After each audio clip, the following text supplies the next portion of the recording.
Abdullah hill কাফি ভাইয়ের পক্ষ থেকে বিসমিল্লাহ। এই কোরবানিটি আসাদুল্লাহ আল গালিবের পক্ষ থেকে, কোরবানিটি জনাবা সিদ্দিকা সুলতানার পক্ষ থেকে, জনাব সাদাত হুসাইনের পক্ষ থেকে, সোনিয়া তার পক্ষ থেকে। এই কোরবানি খাদিমুল ইসলাম ভাইয়ের পক্ষ থেকে। এই কোরবানিটি জেসমিন আক্তার চৌধুরীর পক্ষ থেকে, ফয়সাল আহমেদের পক্ষ থেকে। এই কোরবানি আল্লাহুম্মা তাকাব্বাল মিনহু ওয়া মিন আহলিহি বিসমিল্লাহি আল্লাহু আকবার। আসসালামু আলাইকুম ওয়া রাহমাতুল্লাহ।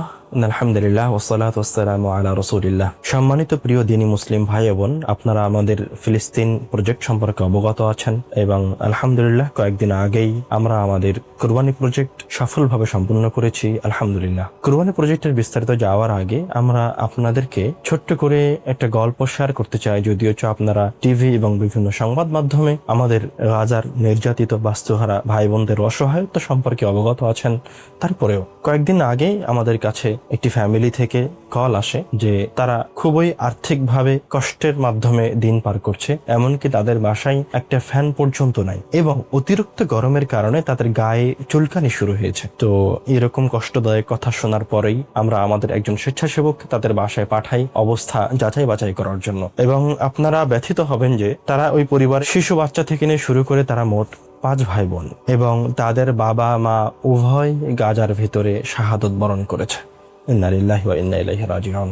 তারা খুবই কষ্টের মাঝে কায়রোতে দিন পার করছে। তাদের এই অসহায়ত্বের কথা শোনার পর এবং তাদের অবস্থা অবগত হওয়ার পর সাথে সাথেই পানি দিয়ে বাতাস ঠান্ডা করে এমন একটি এয়ার কুলার আমরা তাদের বাসায় কিনে দেই আলহামদুলিল্লাহ। এবং শুধু এই ফ্যামিলি নয়, এছাড়াও আরো অসংখ্য অসহায় ফ্যামিলি এই কায়রোতে রয়েছে এবং এই কায়রোর আশেপাশে অবস্থান করছে। এরকম অনেক মা বোন আছে যারা প্রেগনেন্ট অবস্থায় কায়রোতে প্রবেশ করেছেন, কিন্তু তাদের সন্তান প্রসব করানোর এবং ডাক্তারের কাছে যাওয়ার যে সামান্য আর্থিক সহায়তার প্রয়োজন, এই অর্থ পর্যন্ত তাদের কাছে নেই। এমন অনেক ইয়াতিম সন্তান আছে যাদের পড়াশোনার খরচ নেই, কিভাবে খাবে দাবে তার কোনো ব্যবস্থা নেই। তো আমরা দৈনন্দিন এরকম অসংখ্য অসহায় ইয়াতিম বাচ্চা, শহীদের স্ত্রী, বিধবা, প্রেগনেন্ট মহিলা, যখন যাকে যেভাবে পাওয়া যাচ্ছে, যারা সহযোগিতার জন্য আমাদের সাথে যোগাযোগ করছে এবং আমরা যাদেরকে পাচ্ছি তাদেরকে আমাদের সাধ্য অনুযায়ী সহযোগিতা করার চেষ্টা করছি আলহামদুলিল্লাহ। এবার আমরা আমাদের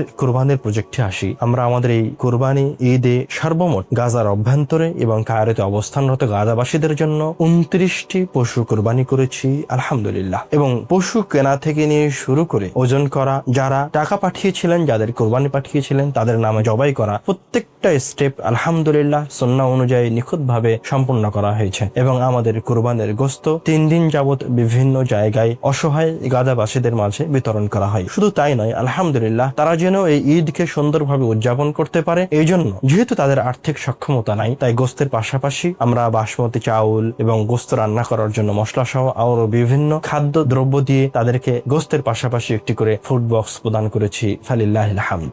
এবং আমি আমার ওই সমস্ত দ্বীনী মুসলিম ভাই বোনদের আন্তরিকভাবে শুকরিয়া জ্ঞাপন করি যারা তাদের কুরবানিকে তাদের বাসায় জবাই করে এই কুরবানির গোশত খেতে পারত, কিন্তু তারা তাদের কুরবানিকে পূর্ণভাবে উৎসর্গ করেছে। সুবহানাল্লাহ। আল্লাহ রাব্বুল আলামিন তাদের কুরবানিকে উত্তমভাবে কবুল করুক। তারা তাদের কুরবানিকে এমন কিছু মুসলিম ভাই বোনদের কাছে পাঠিয়েছে যারা বর্তমান পৃথিবীতে সবচেয়ে বেশি অসহায়, সবচেয়ে বেশি নির্যাতিত, সবচেয়ে বেশি কষ্টের মাঝ দিয়ে দিন পার করছে। আমাদের প্রাণ প্রিয় দ্বীনী মুসলিম গাজার ভাই বোনেরা, ইয়াতিম সন্তানেরা, বিধবা স্ত্রীরা, শহীদের কন্যা সন্তানেরা, আমরা তাদের এই কুরবানি কবুল হওয়ার জন্য মহান রব্বুল আলামিনের কাছে অন্তরের অন্তরস্থল থেকে দোয়া করি। আল্লাহ রব্বুল আলামিন যেন তাদের এই কুরবানির উত্তম জাযায়ে খায়ের দান করেন। এবং শুকরিয়া জ্ঞাপন করি আমাদের স্বেচ্ছাসেবক ভাইদের যারা নির্লস পরিশ্রম করে গেছেন এই বিশাল প্রজেক্টকে সুন্দরভাবে আঞ্জাম দেওয়ার জন্য। আল্লাহ রব্বুল আলামিন আমাদের সকলকে উত্তম জাযায়ে খায়ের দান দান করুন, আল্লাহুম্মা আমিন। এবং আমি আমার সকল দিনী মুসলিম ভাই বোনদের উদ্দেশ্যে বলতে চাই, আমরা আমাদের সকল কার্যক্রমগুলি অব্যাহত রেখেছি গাজার অভ্যন্তরে এবং কায়রোতে অবস্থানরত গাজাবাসীর জন্য। আপনারা আপনাদের সহযোগিতার হাতকে, সাদকার হাতকে এবং আপনাদের জাকাতের সম্পদকে সাধ্য অনুযায়ী আমাদের কাছে পৌঁছে দেওয়ার চেষ্টা করবেন। আমরা আমাদের সাধ্য অনুযায়ী সুষ্ঠুভাবে আপনাদের দান, আপনাদের সহায়তাকে পৌঁছে দেওয়ার আপ্রাণ চেষ্টা চালাচ্ছি। ওমা তৌফিকি ইল্লা বিল্লাহ। দান একটি কঠিন শক্তিশালী ইবাদত। দান করার মাধ্যমে আপনি অসংখ্য বিপদ থেকে পরিত্রাণ লাভ করতে পারেন আপনার অজান্তেই। দান করার মাধ্যমে আপনি কিয়ামতে জান্নাত ক্রয় করতে পারেন। রাসূল সাল্লাল্লাহু আলাইহি ওয়াসাল্লাম বলছেন, আস-সাদাকাতু বুরহান। দান হচ্ছে দলিল। পৃথিবীতে আপনার দেশে, আপনার বাড়িতে একটা জায়গার দলিল আপনার কাছে যখন থাকে, তখন ওই জায়গা আপনার কাছ থেকে কেউ ছিনিয়ে নিতে পারে না। ঠিক তেমনি ভাবে যদি দানের জগতে আপনার এরকম দৃঢ় এবং শক্তিশালী হাত থাকে, তাহলে কিয়ামতের দিন আপনার জন্য রয়েছে জান্নাত। সুবহানাল্লাহ। শুধু তাই নয়, রাসূল সাল্লাল্লাহু আলাইহি ওয়াসাল্লাম বলেছেন, ইত্তাকুন নার ওয়ালাউ বিশাক্কি তামার। আপনার সম্পদ যদি এক টুকরো খেজুরের সমানও হয়, তাহলে আপনি খেজুরের একটা অংশ দান করে হলেও জাহান্নামের আগুন থেকে বাঁচার চেষ্টা করুন। শুধু তাই নয়, আরো বলা হয়েছে, আল্লাহু ফি আউনিল আবদি মা কানা আল আবদু ফি আউনি আখি। যতক্ষণ পর্যন্ত একজন মুসলমান বান্দা বান্দি আরেকজন মুসলমানের সহযোগিতায় দাঁড়িয়ে থাকবে, মহান রব্বুল আলামিন ততক্ষণ পর্যন্ত ওই সমস্ত মুসলমান বান্দা বান্দির জন্য, দাস দাসীর জন্য দাঁড়াবেন, তাদেরকে সহযোগিতা করবেন। সুবহানাল্লাহ। আল্লাহ রব্বুল আলামিন আমাদেরকে এই দানের মতো মহান ইবাদতকে, এই সাদাকার মতো মহান ইবাদতকে সুষ্ঠুভাবে আঞ্জাম দেওয়ার তৌফিক দান করুন, আল্লাহুম্মা আমিন। ওয়া আখিরু দাওয়ানা আলহামদুলিল্লাহি রাব্বিল আলামিন। আসসালামু আলাইকুম ওয়া রাহমাতুল্লাহ।